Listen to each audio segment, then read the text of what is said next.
BNP ক্ষমতার জন্য নয়, বিএনপি মানুষের ভোটের অধিকার আদায়ের জন্য লড়াই করছে, যাতে মানুষ তার ভোটাধিকার প্রয়োগ করতে পারে বলে মন্তব্য করেছেন কেন্দ্রীয় যুব দলের সাধারণ সম্পাদক নুরুল ইসলাম নয়ন।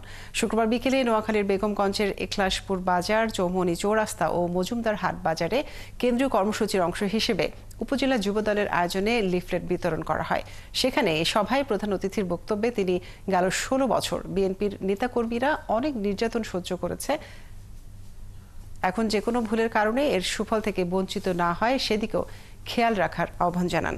আমাদের প্রিয় নেতা দেশনায়ক জনাব তারেক রহমান গত 16 বছর লাগাতার স্বৈরাচার বিরোধী আন্দোলন করেছেন, নেতৃত্ব দিয়েছেন, আমাদেরকে নির্দেশনা দিয়েছেন।